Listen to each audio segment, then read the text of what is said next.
Bismillahirrahmanirrahim. Assalamualaikum warahmatullahi wabarakatuh. Alhamdulillahi rabbil alamin. Wa bihi nasta'in ala umuri dunya waddin. Allahumma salli wa sallim wa barik ala sayyidina Muhammadin fil awwalin. Wa salli wa sallim wa barik ala sayyidina Muhammadin fil akhirin. Wa salli wa sallim wa barik ala sayyidina Muhammadin fil mala'il a'la ila yaumiddin. Allahumma bika amsayna wa bika asbahna wa bika nahya wa bika namut wa ilaikan nusyur. Allahumma ati nufusana taqwaha wa zakkiha anta khairu man zakkaha anta waliyuha wa maulaha. Allahumma arzuqna hubbaka wa hubba man yuhibbuka wa hubba amalin yuqarribuna ila hubbika. Allahumma barik lana fi ilmina wa barik lana fi niyatina wa barik lana fi amalina wa barik lana fi majlisina wa barik lana fi waqtina wa barik lana fi hayyina barakatan ma'a barakah. Allahumma hdina wa wafiqna lima tuhibbuhu wa tardah. Allahumma amin. Amma ba'd. Bapak Ibu Ayah Bunda kaum muslimin dan muslimat, para hamba Allah yang dirahmati Allah Subhanahu wa taala. Pertama, mari kita bersyukur pada Allah Subhanahu wa taala bahwa Allah Subhanahu wa taala sangatlah menyayangi kita, menyayangi negeri kita, kota kita ini. Setelah di beberapa hari atau pekan sebelum ini itu panas, tidak ada hujan kan? Lalu kemudian Allah kirimkan hujan.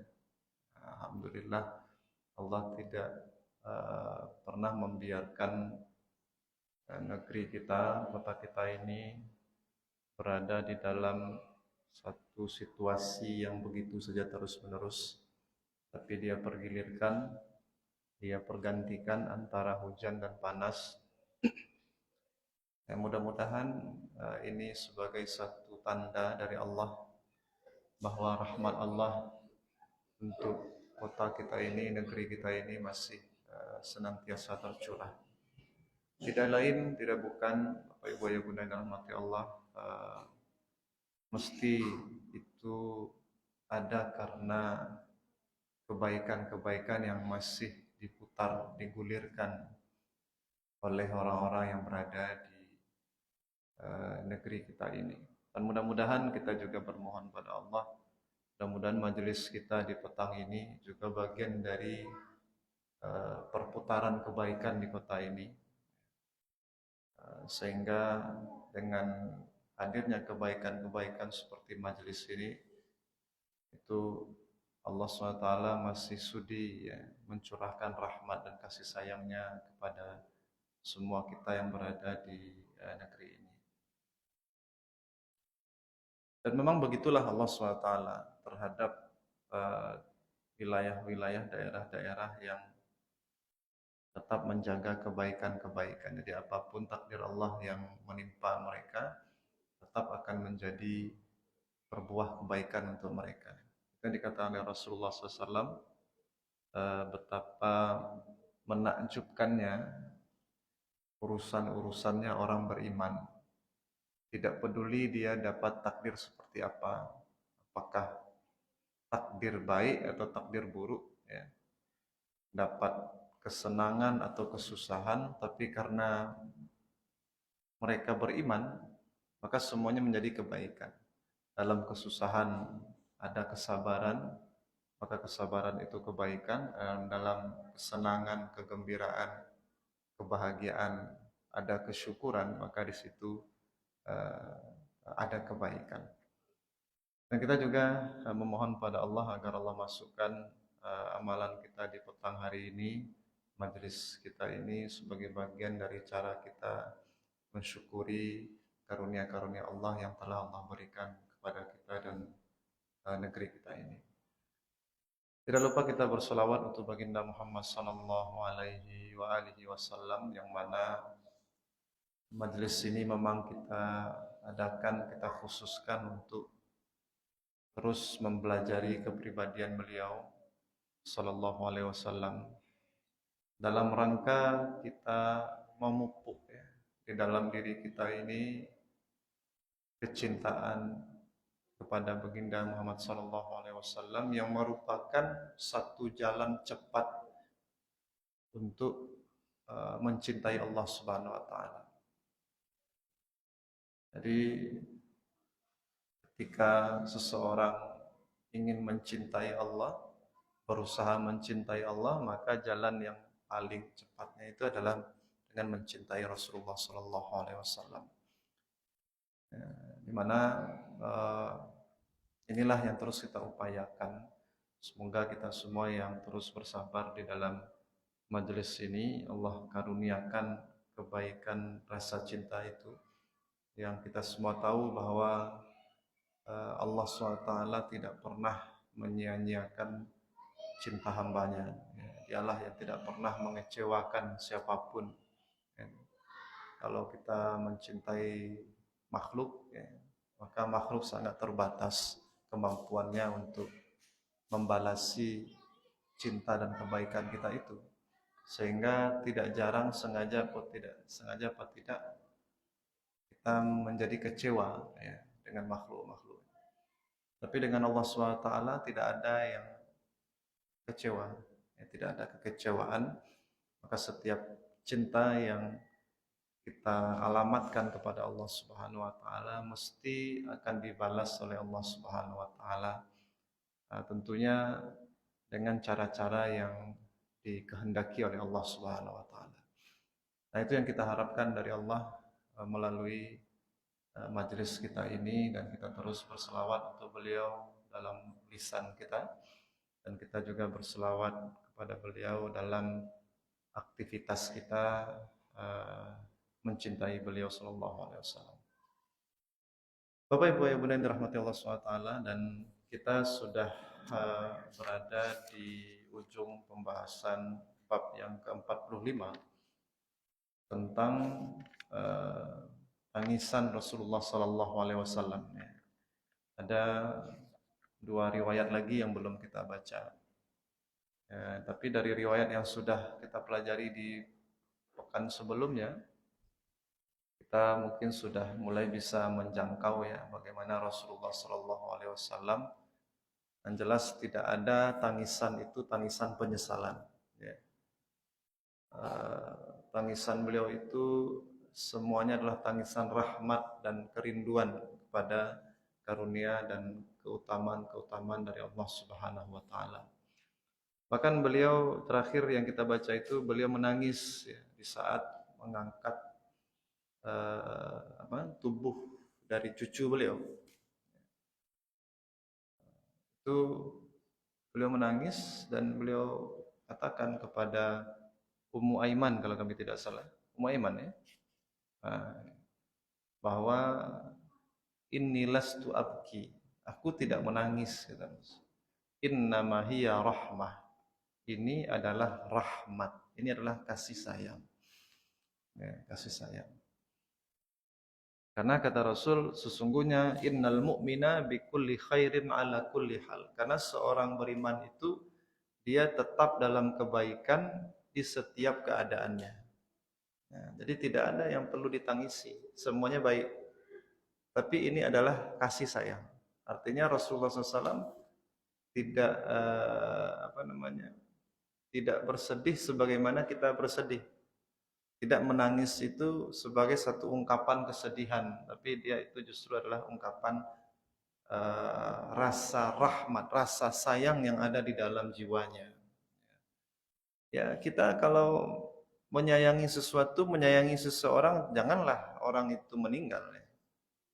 Melihat orang atau sesuatu yang kita sayangi itu saja kita bisa menangis. Ada momen-momennya kita bisa menangis. Ya. Jadi yang seperti itu yang dimaksud oleh Rasulullah SAW. Jadi mungkin bagi kebanyakan kita ya menangis itu ya karena sedih.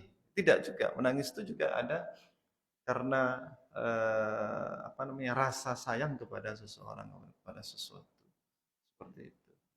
Ya. Nah, maka Rasul menyampaikan kemudian inna nafsahu tunza'u min baini jambaihi wa huwa yahmadullah azza wa jalla. Ya. Dan sesungguhnya jiwa seorang mukmin itu ketika dicabut, ya, itu dia masih mampu mengucapkan kalimat alhamdulillah, dia masih mampu memuji Allah azza wa jalla. Nah, begitulah seorang beriman. Jadi kita juga berdoa ini kepada Allah, di samping kita berdoa agar mendapatkan husnul khatimah dengan menutup kehidupan ini dengan kalimat la ilaha illallah. Kita juga bisa variasikan, ya, dengan kalimat alhamdulillah. Ya. Kita juga bisa variasikan lagi dengan kalimat yang dalam beberapa riwayat bahwa Nabi membaca kalimat itu illar rafiqil a'la. Ya. Jadi artinya di ujung hayat itu seorang mukmin yang dia ingat adalah Allah Subhanahu wa taala, apapun lafaznya. Ya.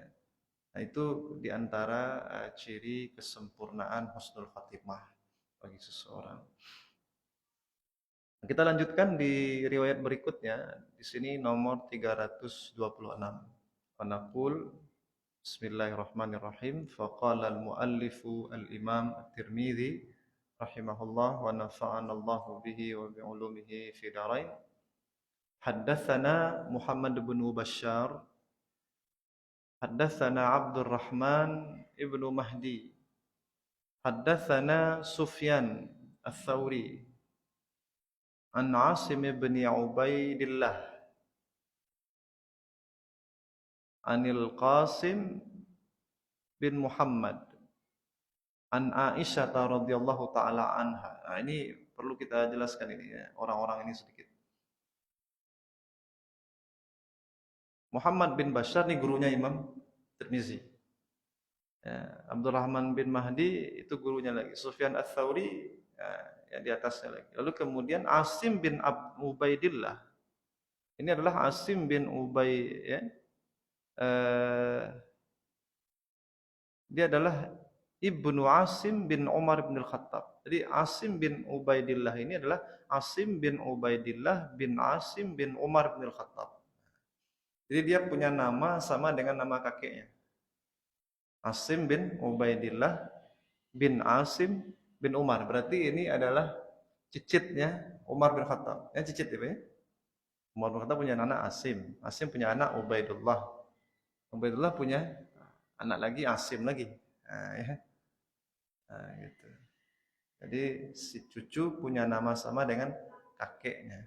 Ya, yang kakeknya itu adalah anak dari sahabat mulia Umar bin Khattab radhiyallahu taala. Nah, beliau ini, ya, cicitnya Umar bin Khattab ini meriwayatkan dari siapa? Dari Al-Qasim bin Muhammad. Beliau ini adalah Al-Qasim bin Muhammad bin Abi Bakar As-Siddiq. Nah, jadi ini turunan-turunan, ya, turunan sahabat-sahabat yang mulia saja ini, ya. Jadi ini di antara keturunan Khulafaur Rasyidin ini, ya. Di antara keturunan orang-orang yang sangat dekat dengan Rasulullah sallallahu alaihi wasallam. Ya. Dan Qasim bin Muhammad bin Abi Bakar, berarti cucu Abu Bakar. Kalau tadi kan cicitnya Umar. Cocok saja itu, ya. Cicitnya Umar ngambil riwayat dari cucunya Abu Bakar, ya. Itu. Dan Qasim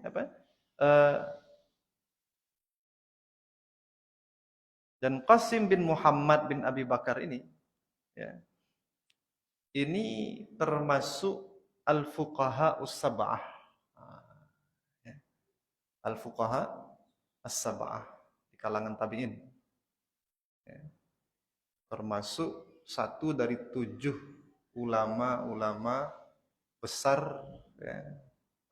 So ini kalangan tabi'in, fuqaha us-sab'ah ini. Ya. Jadi kalau ada orang, ini kan jarang juga dibaca orang, ya, anak keturunan Khulafaur Rasyidin itu kemana?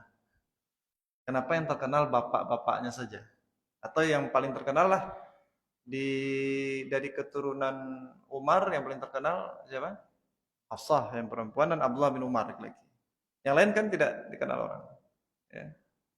Siapa lagi? Dari keturunan Abu Bakar, Aisyah, istri Nabi. Lalu yang laki-laki? Nah, tidak banyak orang tahu. Ya. Nah, tapi sebenarnya banyak anak-anak sahabat yang mulia itu di masanya masing-masing itu pun menjadi rujukan, ya, menjadi rujukan utama. Ini salah satunya sebutkan, ya, salah seorang fuqaha us-sab'ah. Rasanya dulu pernah kami sampaikan fuqaha us-sab'ah ini. Ya. Nah, 7 apa namanya ulama di sebentar. Mana dulu kita punya catatannya ya.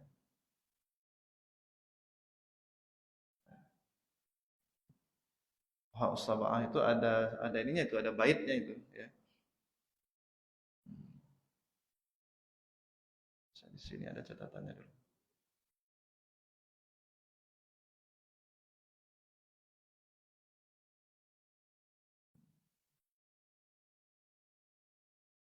Ya, salah satunya adalah keturunan dari apa?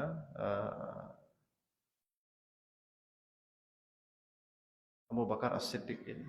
Ya. Ini di level apa? Di level tabi'in, ya, level tabi'in. Termasuklah nanti disebut siapa?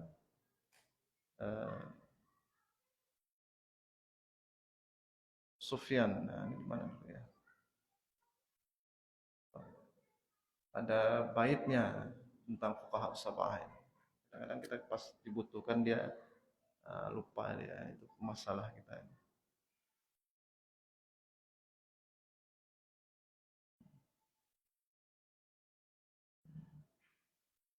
Nah, ini dia al-fuqaha sab'ah. Ya. Sa'id ibn al-Musayyib. Nah, boleh kita kembali catat, ya. Kemudian Urwah bin Zubair yang banyak mengambil kalau Sa'id bin Musayyib banyak ngambil dari Abu Hurairah, karena beliau menantunya Abu Hurairah. Urwah bin Zubair banyak ngambil dari Aisyah, ya. Al-Qasim bin Muhammad bin Abi Bakar, nah, itu tadi, ya. Al-Qasim bin Muhammad bin Abi Bakar. Tiga, ya, sudah tiga itu kan? Sa'id bin Musayyib, Urwah bin Zubair, ya, Al-Qasim bin Muhammad bin Abi Bakar. Kemudian Abu Bakar bin Abdurrahman bin Harith. Nah, ya. Kemudian ada berapa tuh? 4.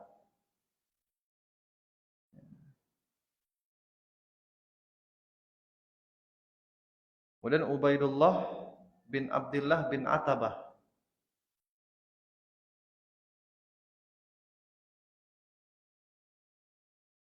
Kemudian Kharijah bin Zaid. Kharijah, bukan Khadijah, ya. Kharijah. Ya. Kharijah bin Zaid.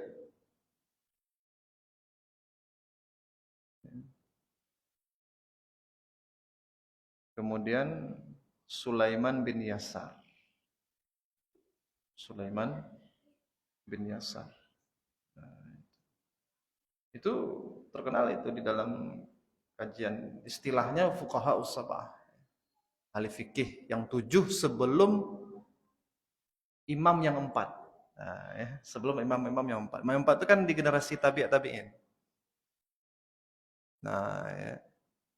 Di luar yang 7 ini, ada banyak lagi yang levelnya tinggi-tinggi juga, ya. Tapi yang 7 ini yang puncaknya nih, tapi jarang dibaca orang. Nah, itu sayangnya. Misalnya Sufyan Ats-Tsauri, tabi'in itu. Sufyan bin Uyainah, tabi'in. Ya. Nah, yang 7 ini setahu kami 7 ini adalah ulama-ulama besar di Madinah di kalangan tabi'in. Ya, jadi dari sinilah jalur jalur keilmuan para ulama di Madinah yang sampai nanti diwarisi oleh Imam Malik bin Anas, ya, yang kemudian diturunkan ke Imam Syafi'i, ya. Nah, seperti itu.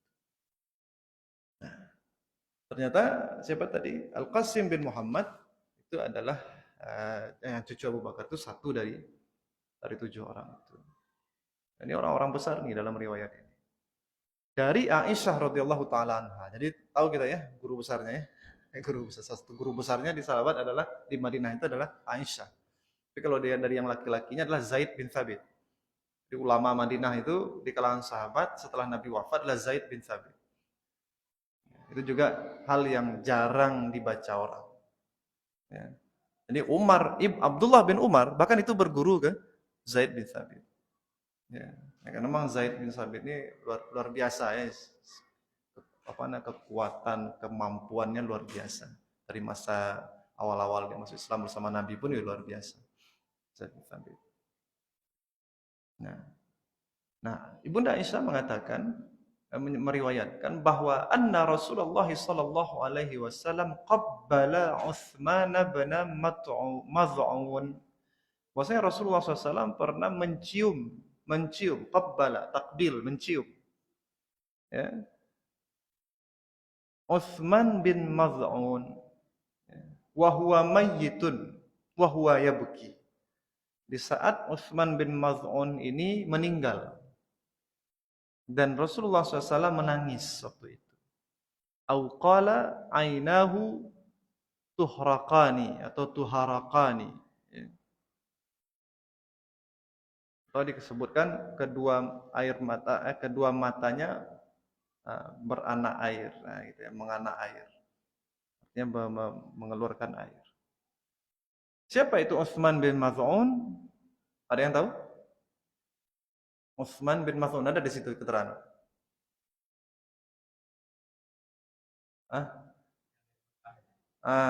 Ya. Utsman bin Maz'un disebutkan oleh Imam Bajuri. Kana akhahu minar radha'ah. Ini saudara sepersusuan Nabi SAW. Ya, saudara. Berarti saudara itu, ya, saudara Nabi, ya. Wa huwa Quraisy. Beliau adalah seorang bernasab Quraisy. Ya. Islam setelah 13 orang masuk Islam. Berarti termasuk as-sabiqunal awalun. Ya, dia yang nomor 14. Nah, begitulah ya. Kalau kita mau lebih real kan dia nomor 14-nya itu masuk Islam. 13 orang masuk Islam itu beliau lagi ya, 14. Hajaral hijrataini. Terlibat dalam dua kali hijrah. Ya, dalam 2 hijrah. Ya. Kemudian syahida Badran.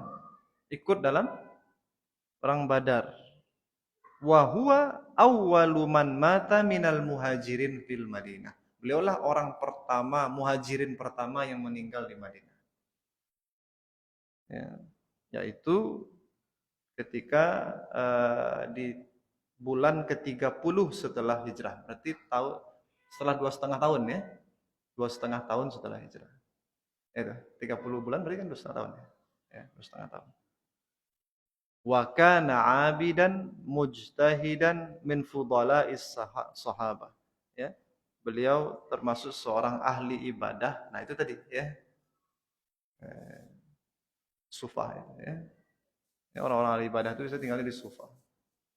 Mujtahidan, orang yang sangat bersungguh-sungguh dalam berislam, termasuk fudala'us sahabah, termasuk sahabat-sahabat yang mulia, yang istimewa.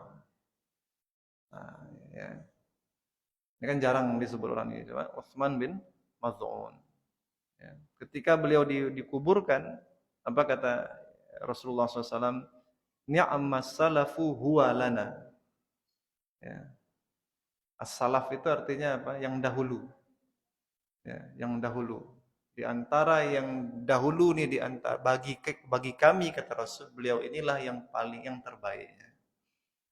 Ya. Ni'mas salaf. Ini yang generasi awal ya, maksudnya mungkin adalah generasi awal yang masuk Islam. Ini termasuk yang terbaiknya. Begitu ya. Jadi ketika Sayyidina Utsman bin Maz'un meninggal, maka Rasulullah SAW juga menangis. Nah, kembali tentu Nabi tidaklah menangis tadi apa? Sebagai bentuk penyesalan terhadap takdir ya, atau ketentuan Allah karena kehilangan. Nah, bukan begitu. Karena Nabi itu sangat tahu bahwa tidak ada orang-orang soleh itu yang benar-benar hilang, meninggal itu. Nah, berarti ini bagian sama dengan tadi, yang cucunya tadi. Hiya rahmatun. Ini adalah tangisan karena rahmat yang Allah tanamkan di dalam rasa kasih sayang yang Allah tanamkan ke dalam hati Rasulullah Sallallahu Alaihi Wasallam. Seperti itu. Jadi ini ada. Nah, jadi Nabi itu ada menangis dan orang bersabar tidak mesti tidak menangis. Ya. Dan orang menangis belum tentu tidak sabar. Gitu. Ya. Tidak mesti juga. Orang kalau nangis seperti kurang sabar dia, tidak mesti juga. Atau Nabi juga menangis ketika meninggal keluarganya. Cucunya sekarang siapa? Saudaranya. Terakhir 327. Haddatsana Ishaq bin Mansur. Akhbarana Abu Amir haddatsana Fulaihun wa huwa ibnu Sulaiman. Ya. An Hilal bin Ali an Anas bin Malik radhiyallahu taala anhu. Dari Ishaq bin Mansur, dari Abu Amir, dari Fulaih ya, bin Sulaiman, dari Hilal bin Ali, dari Anas bin Malik radhiyallahu taala anhu, qala, beliau berkata, syahidna ibnatan li Rasulillah sallallahu alaihi wasallam. Kami menghadiri maksudnya adalah pemakaman ya, meninggalnya. Kami hadir ketika meninggalnya salah seorang putri Rasulullah SAW. Di situ adalah Ummu Kalthum. Ummu Kalthum. Ummu Kalthum itu beliau meninggal. Ya.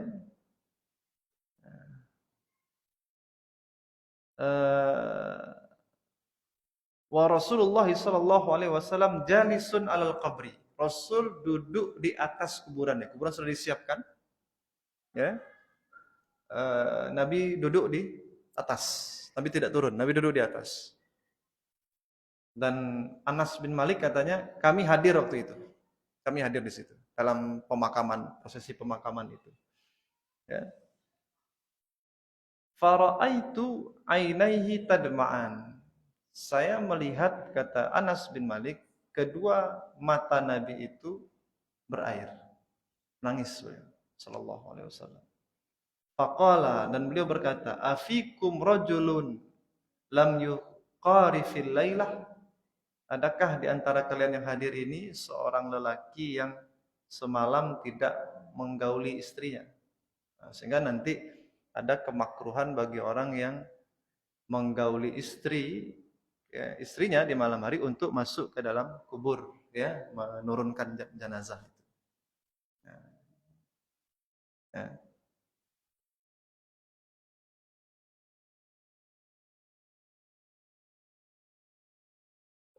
Qala Abu Talhah, lalu Abu Talhah berkata, ana, kata Abu Talhah, saya ya Rasul. Qala inzil, kalau begitu turunlah. Fanazala fi qabriha, maka turunlah Abu Talhah ke situ, ke dalam kuburan untuk siapa? Sayyidah Ummu Kalthum, ya, Ummu Kalthum. Ummu Kalthum ini istrinya Utsman, yang mana lebih dulu, Utsman menikahi Ummu Kalthum atau Ruqayyah? Kan Utsman dua putri Nabi kan dinikahi kan? Ruqayyah dulu. Iya, ya, tentu itu. Ya. Ummu Kalsum yang belakangan kan. Nah, akan ada khilaf ulama tentang anak terakhir putri terakhir Nabi itu apakah Ummu Kalsum atau Fatimah kan gitu ya. Itu Ruqayyah dulu. Lalu kemudian meninggal Ruqayyah baru nikahi Ummu Kalsum. Lalu kemudian Ummu Kalsum meninggal pula, ya. Nah, tentu ada akan bertanya di mana Utsman kan begitu. Utsman ada di situ. Cuman dikatakan dalam riwayat ya, bahwa Sayyidina Utsman ternyata malamnya itu mencampuri budaknya. Ya. Jadi beliau tidak tidak masuk. Ya, yang diminta Nabi adalah yang tadi malam tidak melakukan hubungan suami istri. Nah, itu maka Abu Talhah yang turun. Ya. Sekaligus di situ sebuah sindiran kepada Sayyidina Utsman, ya, Sayyidina Utsman, kata Imam Bajuri, sepertinya Nabi kurang enak dengan sikap Sayyidina Utsman begitu. Karena kalau dikuburkan di siang hari bisa jadi meninggalnya dari malam itu sudah sakarat. Tapi Sayyidina Utsman ternyata tidak hadir di situ. Nah, begitu ya. Nah, ini kan satu apa namanya catatan-catatan dalam riwayat yang menunjukkan kepada kita bahwa hal-hal seperti ini bisa terjadi di kalangan sahabat. Bisa saja. Ini namanya manusia. Ya. Nah, bisa saja ada terjadi hal-hal seperti ini. Ya. Kemudian Rasul kurang senang ya dengan situasi seperti itu, maka Rasul mengatakan, siapa nih yang tadi malam tidak mencampuri istrinya, dia boleh turun menolong memasukkan jenazah ini ke liang lahatnya. Ya. Dan kita jangan berpikir lebih, karena ini sahabat yang mulia juga nih, Utsman bin Affan menantu Nabi. Ya, kan? Jangan kita berpikir lebih jauh tentang apa namanya masalah ini. Jadi kalau ini kan sebenarnya satu titik masalah yang bisa, kalau ada orang berniat buruk dengan sahabat nih bisa jadi bahan nih, bisa jadi bahan gorengan. Ya, iya kan? Nah, iya, ya riwayatnya ada seperti itu, keterangannya seperti itu. Mana nih Sayyidina Utsman ini, istrinya sakarat, dia justru mencampuri budaknya. Ini kan akan jadi apa namanya satu kalimat negatif. Ya, sebenarnya sebagai seorang manusia suatu yang hal-hal yang wajar saja. Beliau punya budak dan dia mencampuri budak itu sesuatu yang halal saja bagi dia. Ya. Apakah beliau tidak mempedulikan istrinya? Tentu kita tidak sampai ke seperti itu. Ya, pemikirannya. Allahu alam bagaimana situasinya, yang jelas riwayat cuma sampai ke titik seperti itu menjelaskan. Ya. Gitu. Nah, jadi sehingga nanti oleh ahli fikih yang diambil adalah bahwa dimakruhkan orang yang mencampuri istrinya di malam hari turun menyambut jenazah memasukkan ke dalam liang lahat. Nah, seperti itu satu. Yang kedua dari hadis itu juga diambil kesimpulan bahwa ahlul bait itu boleh mengizinkan orang lain untuk masuk. Dan orang yang masuk ke dalam itu hendaknya dengan izin dari ahlul bait kalau dia bukan bagian dari keluarga.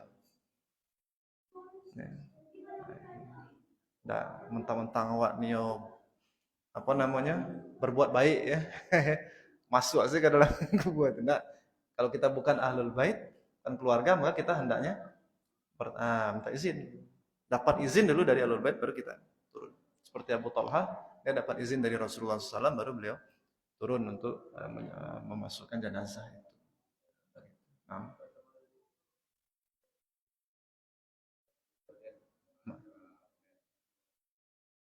apanya? Yang mana? Oh iya, uh, sebenarnya kalau kita cari-cari itu ya, kalau di berdasarkan riwayat tentu ini kan mayat perempuan kan, laki-laki yang turun kan. Tapi di dalam fikih setahu kami tidak seperti itu juga dibedakan, umum saja, umum saja. Ya. Uh, ada sih beberapa analisa kenapa orang yang semalam tadinya dia mencampuri istrinya, ya artinya belum sampai 24 jam ya dari dia mencampuri istri itu, kemudian dia dimakruhkan apa menurunkan jenazah itu, ini macam-macam karena ini berkaitan dengan rasa ya. Tapi sebenarnya dalam riwayat tidak ada keterangan itu analisa-analisa saja ya. Soal rasa ini orang mencampur istrinya dalam suasana perasaannya seperti apa ya. Ini orang turun ke menurunkan jenazah minta dia orang yang punya suasana hati seperti apa. Kalau menurunkan jenazah itu gimana suasana hatinya harusnya? Iya, dalam dalam suasana khidmat, di dalam suasana penuh apa namanya perasaan haru, ya, perasaan ketundukan. Sementara orang kalau mencampuri istrinya perasaannya bagaimana habis itu? Nah itu saja. Nah, itu. Jadi ada apa namanya hal-hal seperti itu yang kadang dibaca oleh ulama. Tapi yang jelas di riwayat tidak menjelaskan seperti itu. Bahkan hukum makruh itu pun ya itu bisa saja sebenarnya ditarik, oh ini kan karena Utsman saja ini, untuk yang lain mungkin tidak, bisa saja begitu kesimpulannya. Tapi tidak ada sebenarnya arahan, oh ini apakah khusus untuk kasusnya Sayyidina Utsman ini saja dan Ummu Kalsum saja, ataukah boleh ke yang lain? Tapi kita mendapati di dalam fikih kalimat seperti itu, bahwa dari hadis ini dapat dibuat kesimpulan bahwa makruh ya bagi seseorang untuk memasukkan jenazah itu ke liang lahat kalau dia malamnya mencampuri istrinya seperti itu ya.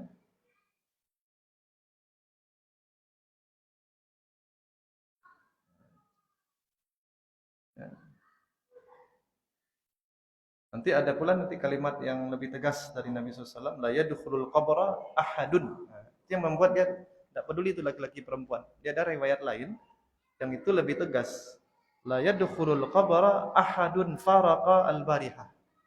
Ya, janganlah masuk ke dalam kubur itu seorang pun yang tadi mencampuri istrinya kemarin. Kata Nabi. Ya. Berarti kan tidak ada peduli itu mau jenazah laki-laki perempuan. Pokoknya yang mau turun ke bawah jangan sebelumnya dia mencampuri istrinya.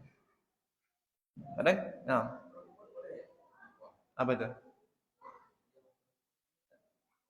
Belum pernah kita mendapati ada begitu. Iya, belum pernah. Tidak pernah pula ada pembahasan sampai ke situ. Ya. Ya. Ya. Bisa enggak perempuan juga yang menyambut ke bawah? Iya. Iya. Begini, tidak ada keterangan boleh tidak boleh. Itu yang jelas, yang kami tahu ya. Tidak ada keterangan boleh atau tidak boleh. Artinya secara umum bisa saja siapapun masuk situ ke dalam liang lahat itu. Cuman masalahnya yang masuk ini orangnya bagaimana nih? Kemampuannya, satu secara fisiknya, kemudian secara emosionalnya. Nah, jangankan itu, pernah enggak mendengar bahwa perempuan itu pernah dilarang untuk pergi ke kuburan gitu. Jangankan masuk ke liang lahat. Untuk mengiringi jenazah sampai ke kuburan saja ada larangannya. Ya, seperti itu. Nah, ini menunjukkan apa? Bahwa untuk apa? Untuk menetralkan lah ya. Di mana kaum wanita adalah manusia yang sangat didominasi oleh perasaan ya, perasaan. Nah, itu Nabi paham betul. Maka biarlah perasaan itu dinetralkan, tidak sampai ke pemakaman itu. Tapi kadang-kadang sebagian orang tidak. Justru kalau dia di rumah itu justru dia lebih stres. Kan ada orang lapai sadonnya nyusul tinggal di rumah kan gitu. Nah, jadi kan itu ada hikmah-hikmah yang dibalik itu yang perlu kita ukur. Makanya nanti tidak sampai pula sebenarnya haram perempuan pergi ke pemakaman itu. Cuman ada maksud-maksud maslahat-maslahat yang sedang ingin dijaga di balik itu. Termasuk masuk ke kuburan. Jadi datang ke kuburan saja, ke pemakaman itu saja, itu ada larangannya, ya. Apalagi masuk ke dalam itu. Nah, tapi kalau perempuan ini kuat mentalnya, itu lain cerita kan. Nah, tentu bisa saja seperti itu. Apalagi kalau misalnya keluarga yang tinggal cuma perempuan semua. Ya. Nah, lalu mereka mau untuk melaksanakan seperti itu. Tapi tetaplah sebaiknya adalah kaum laki-laki. Karena suasana di dalam kubur itu, pernah Pak masuk dalam kubur menurunan jenazah. Rasonya gitu. Keluarganya atau bukan keluarganya gitu. Yang diturunkan itu keluarga atau bukan keluarga? Sama apa beda rasanya? Atau data sedewanya? Sama pemasukan barang gitu. Harus seperti itu. Beda kan? Di dalam kubur tuh beda. Sedangkan ulama-ulama kita saja dulu membuat kubur di depan rumahnya. Lalu tidur di dalam kubur. Untuk apa? Untuk mendapatkan satu suasana yang berbeda dari berada di atas kubur. Dengan berada di dalam kubur. Jadi memang masuk ke dalam kuburan walaupun tidak akan menempati itu ada suasana yang berbeda, suasana psikologis yang berbeda. Apalagi memegang mayat, memegang jenazah itu. Apalagi kalau itu orang tua sendiri, kalau itu anak sendiri, kalau itu keluarga sendiri, itu beda. Seperti itu yang ingin diantisipasi. Sementara ini penyelenggaraan harus segera diselesaikan. Pola di ujung tuh kan. Akhirnya pas di ujung tuh belum kan. Dan lain-lain nanti jadi ya. Kan enggak. Jadi dari segi kepatutan ya dari segi kepatutan saja dan uruf kebiasaan tidak ada perempuan yang turun ke dalam lahat itu. Ya, seperti itu. Ya. Hah? Apa? Oh, tidak ada masalah. Bahkan ada yang bertanya dulu ke ulama, bagaimana kalau saya haid, boleh tidak memandikan jenazah? Ya. Gimana? Boleh tidak orang haid memandikan jenazah? Boleh. Ya. Memandikan tuh, bersentuhan dengan langsung dengan aurat daripada jenazah itu. Apa itu cuma memegang yang sudah dikafani kan? Tidak ada masalah seperti itu sebenarnya sampai ke sana, tidak. Tidak ada masalah kan nanti digunakan oleh ulama dalil eh, Bunda Aisyah yang diminta Nabi mengambilkan selendangnya Nabi. Ya kan? Nah, itu kata Siti Aisyah, saya sedang haid. Ya, haid itu kan bukan di tanganmu katanya. Ambilkan saja. Artinya apa? Wanita haid itu secara fisik ya, bagian tubuhnya yang lain itu tetap bersih, tidak ada masalah. Cuman dia berhadas besar, kan itu saja berhadas. Orang berhadas ini kan, hadas itu kan keadaan ya, bukan fisik. Ya, sementara menyentuh ini itu tidak ada masalah. Memandikan itu kan menyentuh, tidak ada masalah. Ya. Tapi kalau ada yang tidak haid ya, kenapa tidak kan gitu? Dan dia keluarga juga, tentu ada kriteria-kriteria ya yang perlu kita dahulukan di dalam penyelenggaraan jenazah itu. Seperti itu. Wallahu a'lam. Ya. Jadi hadis ini memang hadis fikih ini, hadis fikih. Ya. Nah, di sisi lain Imam Tirmizi mengambil sisi bahwa Nabi SAW menangis ketika putri beliau Ummu Kalsum itu wafat dan akan dikuburkan. Berarti Nabi pernah menangis karena meninggal cucunya. Menangis karena meninggal saudaranya. Nabi menangis karena meninggal anaknya. Nah, itu seperti itu. Jadi normal saja orang itu menangis ketika meninggal keluarganya. Cuma yang perlu diingat, jangan sampai tangisan itu adalah tangisan tangisan penyesalan. Ya, jangan sampai tangisan itu tangisan keputusasaan. Nah, kalau bahasa ini ratapan. Ya. Banyak endehnya, endeh. Nah, itu. Itu endeh itu biko bayiri yang jual saluang gitu kan. Kalau di orang Minang kan itu ratok namanya kan. Ratok. Nah, tiap-tiap kebudayaan punya kebiasaan itu, meratapi orang meninggal itu ada tiap budaya, bukannya di Minang saja, di Arab juga ada, di setiap budaya ada. Ya. Sebagai satu sisi memang itu dorongan naluri seseorang, ya. Di sisi lain adalah sebagai satu bentuk ikut berduka cita. Kami ingat itu kalau di Mesir dulu, kalau ada yang meninggal tuh perempuan-perempuan Mesir itu berteriak itu, dengan satu bunyi teriakan yang sejenis semuanya. Ada loh modelnya tuh. Nah, mau nggak pandai lo mau menirukan itu, ya. Tapi kita heran juga ya. Ya. Wah, itu heboh itu. Kalau ada yang meninggal itu. Yang kata para ulama kita itu jahiliyah itu. Kata para masyaikh di Mesir. Aduh, jahiliyah aku di Mesir. Ya, nah, sebanyak itu ulama di Mesir nih. Masih ada juga ya, kejahiliahan. Ya, kejahiliahan. Seperti itu. Meratap. Dan itu terbawa. Siapa yang perempuan lain yang sebenarnya bukan keluarga juga, itu ikut juga tuh. Hah? Dibayar Pak ya? Dibayar. Ya, mungkin ya zaman hari ini mah semuanya begitu. Doa aja dibayar. Pakai tarif kan doa hasilnya. Doa di kuburan ada tarifnya. Begitu ya. Jadi ini hadis fikih sebenarnya, tapi kemudian begitulah hadis. Ya, begitulah hadis dan begitu pula lah ayat bahwa di tiap-tiap bagian hadis itu dia bisa masuk ke fikih, dia masuk ke sirah, dia bisa masuk ke macam-macam bidang, bisa masuk ke sains, bisa masuk ke situ.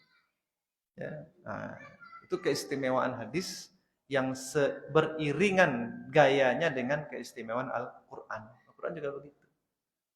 Satu ayat, nah itu bisa dilihat dari beberapa sudut pandang ilmu, bermanfaat untuk berbagai macam ilmu seperti itu.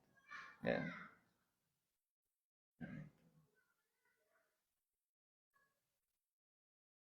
Ya. Itu selesai di situ tentang tangisan Rasulullah Sallallahu Alaihi Wasallam di bab ke-45.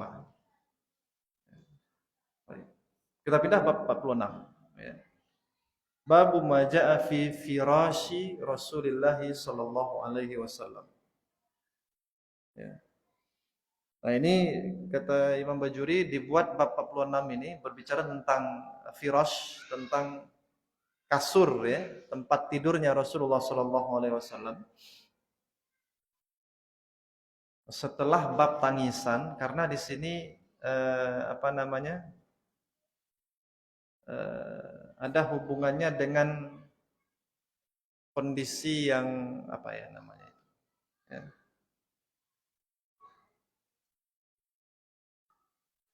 Kalau firas ini nanti akan berhubungan dengan kezuhudan ya. Setelah ini kan nanti ada bab tawadhu'nya Rasulullah SAW ya. Di firas ini kita akan belajar tentang kezuhudan. Di apa tadi, di tangisan tadi kita belajar tentang kesabaran. Nah, lihat aja lah hubungan antara kesabaran dengan kezuhudan. Ya, bahwa kezuhudan itu dia mesti membutuhkan kesabaran. Orang bisa zuhud itu karena dia sabar akan sesuatu, dia menunggu sesuatu yang lebih baik. Ya, dia meninggalkan, membuat skala prioritas, lalu dia meninggalkan kenikmatan dunia, dia ambil kebaikan akhirat. Itu kan kezuhudan seperti itu. Ya. Nah, tangisan itu kan ada di situ babnya kesabaran.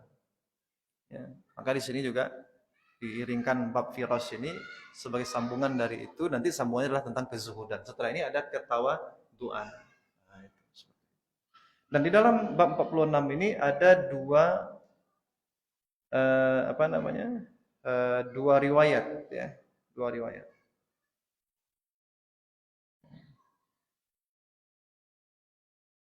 Ya, dua riwayat. Tapi sebelum itu kita harus jelaskan dulu, firas ini sebenarnya bukan saja berarti tempat tidur atau kasur. Kalau di situ apa terjemahannya, Pak? Hah?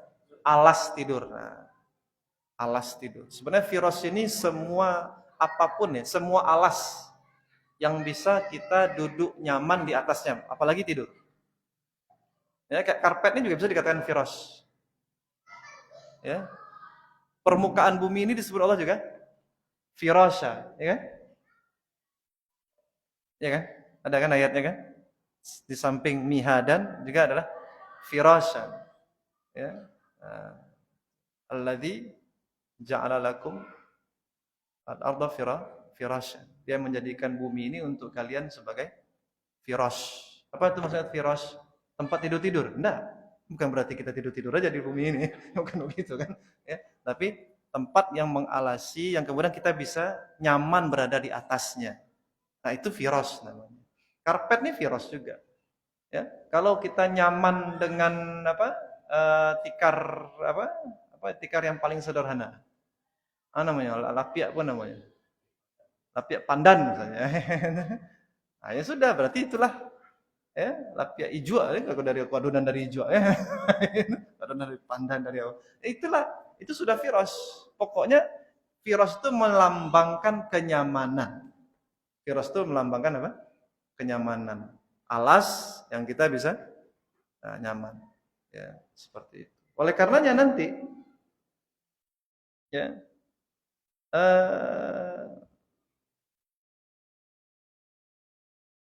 firas itu,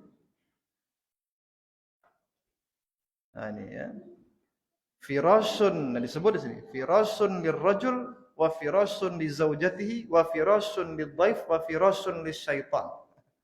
Ya. Jadi alas tadi apa? Alas tidur ya. Itu ada yang tempat tidur untuk seseorang, tempat tidur untuk istrinya, tempat tidur untuk tamunya, dan ada pula tempat tidur untuk setannya. Artinya apa? Tempat tidur ini macam-macam ini. Ya, hati-hati saja. Jadi jangan sampai kita menyiapkan di rumah kita apa? Ada tempat tidur untuk syaitan, ya. Kita boleh kan siapkan tempat tidur untuk kita, alas tidur untuk istri, untuk anak, keluarga, untuk tamu silakan. Tapi jangan sampai untuk setan. Jadi ada hadisnya nanti di dalam Sahih Muslim, ya dikatakan begitu. Ya. Ketika apa? Ketika tempat tidur itu, alas tidur itu tidak dipakai. Itu dikatakan apa? Firashun lisyaitan. Ya, firash. Dan yang firash ini adalah kasurnya ya, bukan dipan ya. Bukan tempat tidur ya, apa namanya itu? Dipan ya kalau di Jawa namanya. Nah, tapi apa? Kasurnya itu. Atau tadi apa? Karpetnya atau tikarnya. Nah, itu makanya terjemahannya di situ adalah alas tidur. Alas tidur, bukan alas kasur ya. Alas tidur Rasulullah SAW. Ya. Riwayat pertama 328. Haddatsana Ali bin Hujr, amba'ana Ali ibn Mushirin, an Hisham bin Urwata, an abihi yakni Urwah ibn Zubair. Ya. Bukan. Hisham bin Urwah berarti an abi berarti Urwah. Ya. Urwah bin Zubair ya. Iya betul. Urwah bin Zubair berarti di sini. Hisham bin Urwah berarti ayahnya adalah Urwah bin Zubair bin Awam. Dari Aisyah radhiyallahu taala anha qalat inna ma kana firashu Rasulillah sallallahu alaihi wasallam alladhi yanamu alaihi min adamin hashbuhu lifun. Ya. Alas tidur Nabi sallallahu alaihi wasallam itu, Rasulullah SAW itu hanyalah innama. Ini yang didapati oleh Siti Aisyah, berarti yang berada di rumah Siti Aisyah, ya. Hanyalah min adamin. Yang Nabi tidur di atasnya itu terbuat dari adam. Dari kulit. Dari kulit. Dari apa? Dari kulit. Kasurnya Nabi itu, jadi Nabi itu ada kasurnya. Ya, ternyata. Itu dibuat dari apa? Dari adam. Adam itu apa? Adam itu adalah al-jildul marbuh, kulit yang sudah disamak. Kulit kambing mungkin ya. Kalau orang Arab paling banyak itu kulit adalah kulit kambing dan kulit onta. Ya, yang paling banyak itu kulit kambing. Lalu kemudian apa? Hashbuhu lif. Isiannya adalah lif. Lif itu apa itu? Lifun nakhl, artinya serabut pohon kurma. Tahu pohon kurma itu kan ada di antara pelepahnya itu ada serabutnya tuh. Kayak kelapa, di antara pelepahnya ada serabutnya kan? Nah, itu. Kebayang enggak?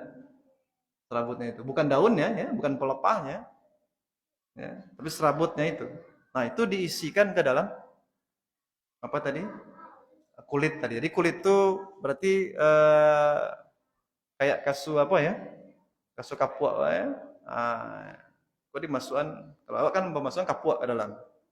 Nah, kainnya tuh enggak kain, tapi apa tadi? Kulit. Ya, isinya itu bukan kapuk, isinya adalah serabut kurma, pohon kurma. Pohon kurma. Kita bayang lihat serabut pohon kurma. Atau apa ya? Karambia kan? Karambia kan tahu tuh. Nah, di antara pelepahnya tuh kan ada serabutnya tuh. Kayak ijuk, kayak ijaknya. Ya. Di antara pelepahnya tuh, apa tuh kan? Ya. Nah, ada serabut. Di sela-selanya tuh, di salo-salo pelepah itu, atau ada namanya dewa. Iya sabuaknya tuh. Ya, sabuaknya tuh. Sabuk batang kerambianya ya, bukan buah kerambianya, ya, bukan buahnya tapi batangnya. Nah, itu. Kan bagian yang enggak terpakai banyak di orang tuh. Nah, itu diambil tuh. Dibuang saja biasanya tuh kan. Itu diambil, kemudian dijadikan itu sebagai isian dari kasur Nabi SAW itu. Jadi kasurnya itu dari apa tadi? Dari kulit, isinya dari serabut itu. Tahan ya berarti ya, tahan itu kan. Kalau kulit kan tahan tuh. Ya. Ya. Nah ini menarik nih pembahasannya. Wa yu'khadhu minhu anna nauma 'alal firashil mahsyu. Tidur di atas kasur yang diisi dengan sesuatu. Kan empuk jadinya. Benar enggak? Empuk jadinya kan? Ya. La yunafiz zuhda. Nah, ini tidak bertentangan dengan kezuhudan. Tidak. Ya. Ya, benar kata Imam Bajuri. La yambaghil mubalaghah fi hasyuhi. Janganlah kita berlebih-lebihan mengisi, memasukkan isian dari kasur ini. Kalau nyokap puak ya jangan tabah banaknya. Kalau lewat kan lan lasuh itu kan lebih tabalur kasur kapuk ya. Kasur kapuk itu setabah kan. Ya. Kalau kasur spring bed tapi kan isiannya beda itu. Isinya beda. Ya. Nah, li'annahu sababun likasratin naum. Karena semakin tebal dia, semakin empuk dia, semakin banyak tidur. Banyak-banyak tidur. Hati-hati. Jadi Nabi itu jangan dibayangkan ini dari kulit lalu diisi aja, ada isiannya lalu empuk ya, empuk seperti empuknya kasur kita. Tidak. Karena kalau empuk efeknya apa? Tidurnya nyenyak. Tapi Nabi kan tidak seperti itu. Ya. Nabi itu tidur bukan untuk mendapatkan kenikmatan dari tidur kan, tapi yang ingin bukan kesenangan tidur yang dicarinya. Beda kan dengan kita hari ini mencari apa? Kasur ya. Itu kan memang mencari mana labua bahasa itu ya. Mana yang empuk, mana yang enak ditiduri. Kalau itu kan tidak. Tapi kan tidak begitu. Dia kan beliau tidur ya untuk memenuhi kebutuhannya saja untuk tidur supaya nanti kuat lagi untuk melakukan ibadah. Bukan untuk mendapatkan kenikmatan tidur seperti yang diiklankan oleh orang-orang yang punya usaha perkasuran itu ya. Tidak tahu usahanya namanya itu. Itu harus kita ingat tuh. Berapa tebalnya? Wallahu a'lam. Mana enggak tahu juga tuh. Mungkin nanti bisa kita cari itu. Berapa tebalnya kasur. Yang jelas dia tidak tebal. Karena kalau tebal mesti akan membuat tidur itu menjadi lebih enak dan lebih sering tidur jadinya. Ya. Cogoknya seketek kasur itu kan karena lalu sekali ya karena saking enaknya itu ya kayak kita dulu waktu kecil-kecil kami dulu terus terang waktu kecil-kecil dulu kalau dapet di kasur baru itu kan itu sebantannya lalu kan empuk pas apa namanya dulu kan tidak ada spring bed ya kita kasur kapuk itu ya nah, itu kalau baru itu kan lasuh itu ya apalagi sudah jamuan tuh lasuh nah tuh ya. Panganan ya lalu ya masih di luar di jamu baru lalu itu kan kalau dibawa ke dalam masih di luar lalu di situ kalau lasuhnya kasua itu kan masih dijemur masih di luar rumah kita kadang kena marah pula tuh kan sama orang tua ya. Alun salah saya jamu lah gitu lalu date dan jangan dibayangkan itu seperti empuknya kasur-kasur kebanyakan manusia ya tidak. Karena nanti akan ada riwayat berikutnya. Riwayat berikutnya akan menjelaskan bagaimana Nabi yang Nabi inginkan dari kasur itu seperti apa. 329. Haddatsana Abul Khattab Ziyad bin Yahya Al-Basri. Haddatsana Abdullah bin Maimun. Haddatsana Ja'far bin Muhammadin an abihi. Ya. An abihi. Siapa ini abihi? Muhammad Al-Baqir ya. Bin Ali Zainal Abidin bin Sayyidina Al-Husain. Ya. Ya. Jadi ini kan dari berarti ini riwayat-riwayatnya Ahlul Bait ini ya. Ya. Dari Abul Khattab Ziyad bin Yahya Al-Basri, dari Abdullah bin Maimun, dari Ja'far. Nah, Ja'far itu nih Ja'far As-Sadiq. Ja'far As-Sadiq, cicitnya Nabi SAW ya. Cucunya Nabi SAW. Bin Muhammad Al-Baqir. Muhammad Al-Baqir ini anak dari Ali Zainal Abidin. Ali Zainal Abidin anak dari Sayyidina Husain, ya, Sayyidina Husain. Seperti itu. Muhammad Al-Baqir, ya, ini adalah salah seorang guru dari Imam Abu Hanifah yang membuat banyak orang Syiah mengatakan Imam Abu Hanifah itu Syiah. Karena Imam Abu Hanifah belajar ke Muhammad Al-Baqir. Ini keturunan Nabi SAW. Nah, itu. Ini orang-orang yang ada. Jadi jangan gara-gara kita anti Syiah kemudian nama orang-orang ini dihapus saja dari memori kita. Ini orang-orang hebat Beliau ini adalah orang yang punya banyak keutamaan. Satu, keutamaan sebagai punya nasab, punya jalur darah ke Nabi. Ya, kemudian keutamaan bahwa mereka adalah para ulama. Ya, Muhammad Ja'far As-Sadiq ulama ya di masanya. Muhammad Al-Baqir lah ulama di masanya. Ya. Ali Zainal Abidin juga ulama di masanya. Ya, jadi Sayyidina Husain apa lagi? Ya. Ini orang-orang menjadi rujukan di masanya. Memang kadang-kadang Syiah sering mengutip-ngutip nama beliau-beliau ini menjadi terfitnah lah. Ya, sehingga sebagian orang ada yang karena alerginya dengan Syiah, alergi dengan nama beliau-beliau ini. Nah, kita jangan sampai seperti itu. Ya. Dari Sayyidina Muhammad Al-Baqir. Ya. Qala su'ilat Aisyah tuh. Siti Aisyah pernah ditanya. Coba bayangkan, ya. Yang meriwayatkan ini adalah Muhammad Al-Baqir. Yang diriwayatkannya kalimat siapa? Siti Aisyah. Ya. Bagaimana kemudian bisa orang Syiah berkesimpulan bahwa Siti Aisyah itu sementara di kalangan Ahlul Bait sendiri meriwayatkan riwayat dari Siti Aisyah. Gimana itu? Kan enggak masuk itu ya. Enggak masuk itu. Sementara orang Syiah mencela Siti Aisyah. Sementara orang Syiah mengeluarkan Siti Aisyah dari kategori Ahlul Bait.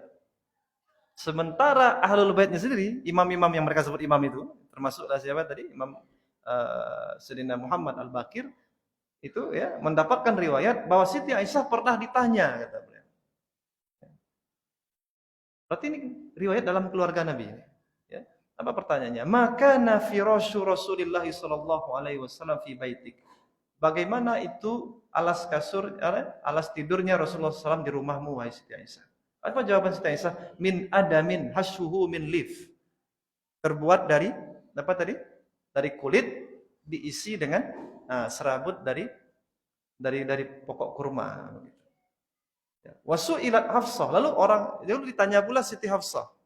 Sayyidah Hafsah, putri dari Sayyidina Umar bin Khattab. Maka nafirasyu Rasulullah sallallahu alaihi wasallam fi baitik. Kalau di rumahmu wahai Sayyidah Hafsah, itu alas tidurnya Nabi seperti apa? Apa kata Sayyidah Hafsah? Mishan, kata beliau. Mishan, satu kain kasar dari bulu domba, bulu kambing, apa namanya? Wool ya. Kain kasar itu. Dan kasar tapi dia ya, jangan dibayangkan wool yang ini ya. Yang indah itu ya. Nah, itu kain kasar. Kalau di sini dijelaskan bahasanya mishan itu adalah kisaun khashinun. Satu kain besar ya, khashin, kasar dia, yu'addu lil firash min suf, dari wool. Ya, memang disiapkan itu untuk tidur. Ya, terbayang ya. Nah, besar. Lalu kemudian apa? Nafnihi finyataini fayanamu alaihi. Kami lipat dua. Terbayang ya. Tebalnya wol seperti apa tebalnya? Lalu dilipat dua, ya, dan tidak tababan itu, mungkin setapak karpet kok tidak mungkin. Jadinya dilipat dua itu, mungkin lebih tipis dari karpet ini mungkin.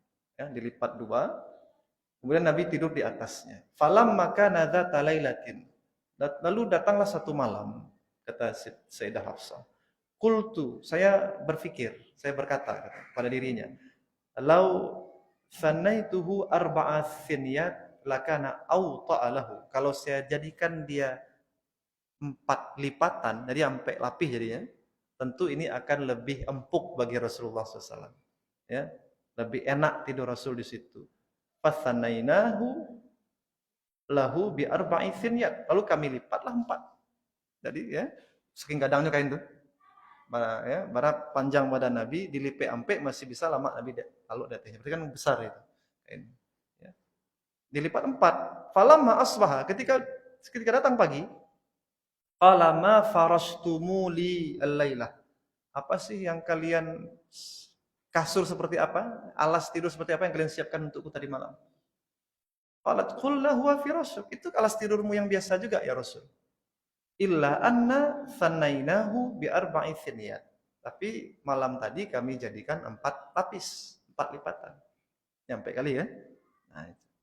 Qulna huwa awta'u laka, supaya itu menjadi lebih empuk jadi lebih enak di apa namanya ditempati, ditiduri. Kata Rasulullah SAW, rudduhu li halatihil ula. Balikkan lagi jadi 2 lipatan saja.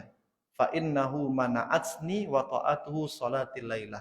Kasur yang 4 lapis itu membuat saya tidak bisa sholat malam. Nah, kan sama tadi kan? Jadi berarti yang apa namanya? Yang dari kulit tadi pun tidak tebal betul itu. Mesti tidak tebal betul. Ya, enggak kata taba-tababan ada tuh. Ya, cuma supaya dia lebih apa namanya? Lebih awet, mungkin diisi lah dengan tadi apa? Dengan serabut dari pokok kurma tadi. Ya, lebih enak sedikit. Tapi itu tidak akan tebal betul. Ya, seperti itu. Jadi Rasulullah SAW tidak ingin kasur itu terlalu empuk, kemudian tidak beliau apa namanya berat untuk tidur malam, bangun malam, sholat qiyamul lail. Bisa aja Nabi itu, iya bisa Nabi itu Nabi manusia. Ya. Berarti kezuhudan itu memang pilihan Nabi. Ya, berarti Nabi hidup zuhud itu adalah pilihan beliau, bukan satu apa namanya, bukan satu naluri yang sudah ditanam Allah begitu dia. Tidak, memang Nabi berusaha untuk menjadi zuhud itu. Ada upaya beliau. Itu tandanya tadi kan? Tolong balikkan lagi kasur tadi, ya. Jadi lebih tipis dari yang semalam. Nah, seperti itu. Ya. Jadi begitulah Rasulullah SAW dalam perkara apa tadi? Alas tidurnya. Rasulullah SAW. Jadi ini perkara kezuhudan.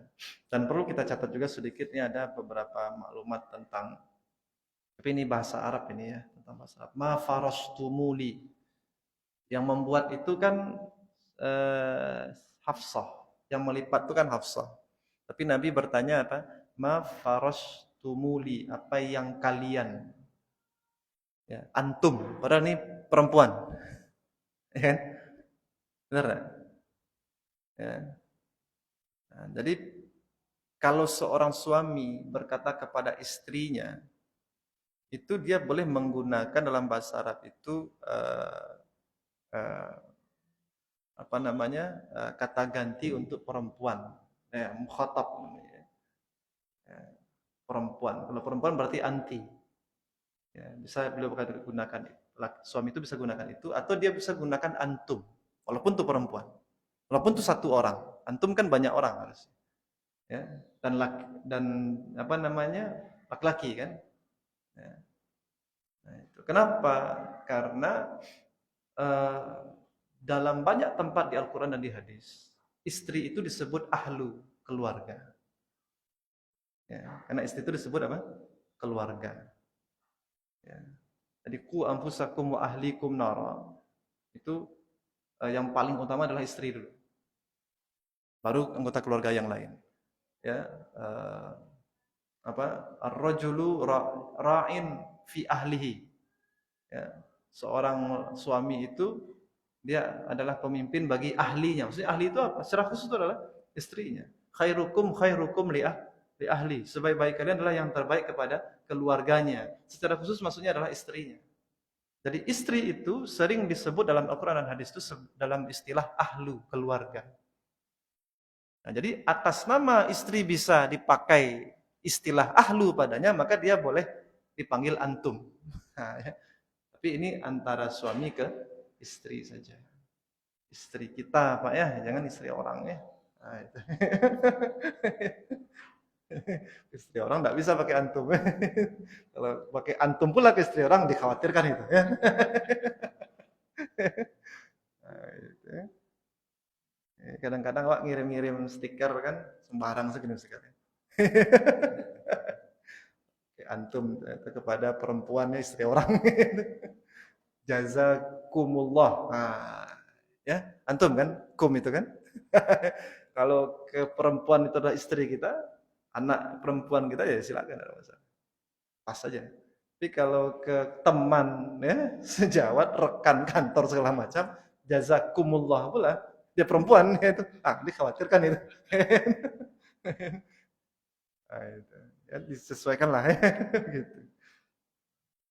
Itu sedikit tentang ya ada beberapa yang begitu tuh ulama tuh banyak memperhatikan Kalau kita baca terjemahan mah tidak ada yang seperti itu ininya ya, analisa. Tapi kalau kita baca teks begini nanti ulama-ulama akan coba menulis. Kenapa yang dituju adalah seorang Hafsah tapi dipakai antum ya, farastumu ya. Rudduhu, kalian balikkan lagi. Ya, gitu ya. Wallahu a'lam bishawab. Sampai di situ dulu di bab 46 ya. Insyaallah pada pertemuan berikutnya kita bicara tentang ketawaduan Rasulullah SAW. Ya. Ada pertanyaan dari Bapak Ibu sekalian? Ya Bunda silakan. Dari tentang apa tadi? Tangisan Rasul dan alas tidur Rasulullah Sallallahu Alaihi Wasallam. Yang jelas kalau kita bicara alas tidur tadi bicara kezuhudan. Jadi jangan kita bayangkan alas tidurnya yang empuk ya, yang tebal, yang ini. Karena Nabi tidak suka yang begitu. Tadi dilipat 4 saja dia menjadi tidak disukai Nabi. Jadi 2 saja seperti biasa. Kok setelah kok agak kurang laku apa jadinya kan? Galih orang. Aduh galih orang tidak laku. Ah itu. Itu. Iya. Kualitas tidur ini Muraso Pak Al kalau dipantun bisa aja berkualitas selalu ya. Tidak perlu data kasus apapun bisa aja. Karena data kursi bisa juga kualitas selalu. Bisa kan? Waktu kita mahasiswa dulu bisa juga berkualitas tidur itu. Masalahnya adalah bukan masalah tempat tidurnya sebenarnya kualitas tidur itu. Kadang adalah waktu tidur kan. Kualitas tidur itu adalah soal waktu tidur. Kemudian suasana apa yang kita bangun sebelum tidur. Kan begitu. Ya. Kasur itu kami tidak tahu itu berapa persen dia membuat kualitas. Ya. Tapi kalau tidur berkualitas jadi kemudian kehilangan ibadah, itu kan apakah dikatakan tidur yang berkualitas juga gitu. Ya. Kan begitu lah ya. Taruhlah, oke lah kasur itu mempengaruhi apa? Kualitas tidur ya. Tapi kalau gara-gara tidur yang berkualitas tadi, kemudian jadi tidak beribadah, apakah itu menjadi bisa juga masih dikatakan tidur yang berkualitas? Kami kira bagi orang beriman tidak ke situ arahnya ya. Ke situ. Dan perlu diingat, dalam Imam Ghazali ketika bicara tentang pendidikan anak di kitab Ihya Ulumuddin itu mengatakan anak-anak itu jangan dikasih kasur yang empuk. Ya, jangan dikasih kasur yang empuk. Satu sisi itu tidak bagus untuk kesehatan anak itu, yang di sisi lain tidak bagus untuk adabnya. Tadi dia menjadi sangat nyaman tidurnya, ya, jadi kemudian dia menjadi sulit untuk melakukan kebaikan-kebaikan yang harusnya sudah bisa dia kerjakan. Nah, tapi yang digarisbawahi Imam Ghazali betul adalah soal kesehatan tulang punggung, ya, tulang ini. Kami sendiri kemarin tuh pernah kemarin sakit di pinggang itu ya. Setelah dicoba-coba pikir ya karena tidur di kasur spring bed itu. Akhirnya setelah itu tidak di spring bed lagi. Oh, babayo kok. Lalu dia tuh kasur kapuk balik ya. Ya. Lebih sehat memang lebih nyaman untuk fisik kita di atas kasur kapuk itu daripada apa namanya? Kasur spring bed itu. Nah, itu sudah banyak apanya itu kan analisanya. Ya, apa pantangannya? Oh iya. Karena ininya apa namanya? Ah ya kapuknya. Ya. Nah, ya. Nanti dicarilah lainnya. Ya. Yang sinusitis hendak kanai, kesehatan tulang terjaga.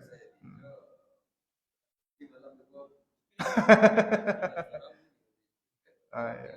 Ah, ya. Itu enggak urusan awak tuh ceritanya tuh. Banyak mana bikin dia Vendra. Itu urusan kamar orang enggak usah bikin. Nah, itu. Seperti itu. Sadar bikin oleh.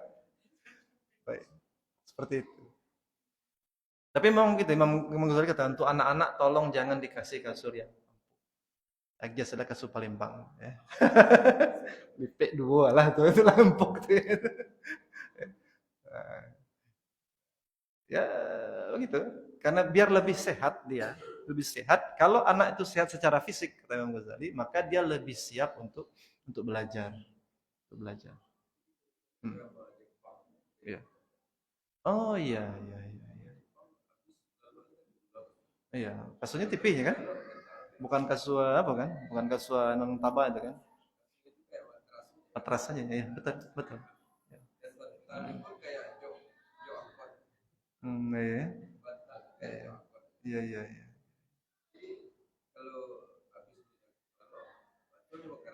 Iya, tapi itu ya, iya, iya, betul.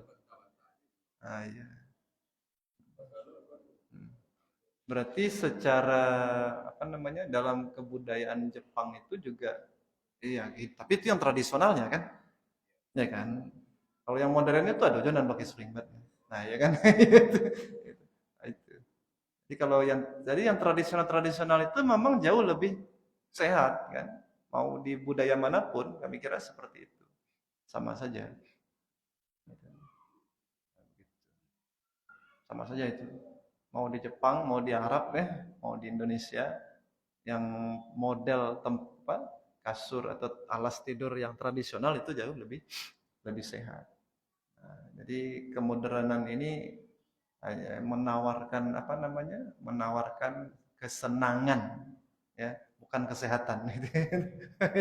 Menawarkan kesenangan, kenikmatan, tapi dia bersifat jangka jangka pendek ya, jangka pendek. Tidak bisa untuk kenikmatan yang jangka panjang.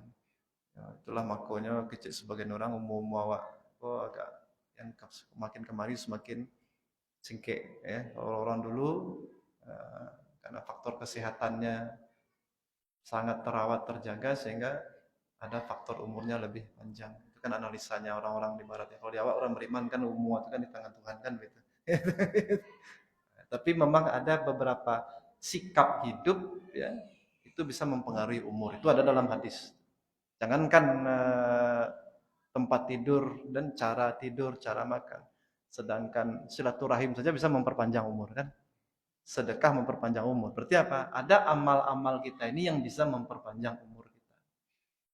Siapa yang memperpanjangnya? Bukan amal itu. Allah SWT memperpanjangnya karena kita melakukan sesuatu yang diridhoinya.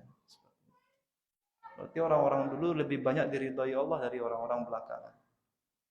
Sullatum minal awalin wa qalilum minal akhirin. Nah, itu kan ada ayatnya itu. Dari generasi awal banyak, dari generasi belakangan sedikit persentasenya, begitu ya. Mudah-mudahan kita di antara yang sedikit itu yang dianugerahkan Allah kebaikan-kebaikan. Gitu. Allah alam bisawab. Kami kira di petang hari ini tercukupkan di sana. Jelas poin utamanya dari alas tidur tadi adalah tentang pilihan Nabi untuk zuhud di dalam kehidupannya. Allah alam bisawab.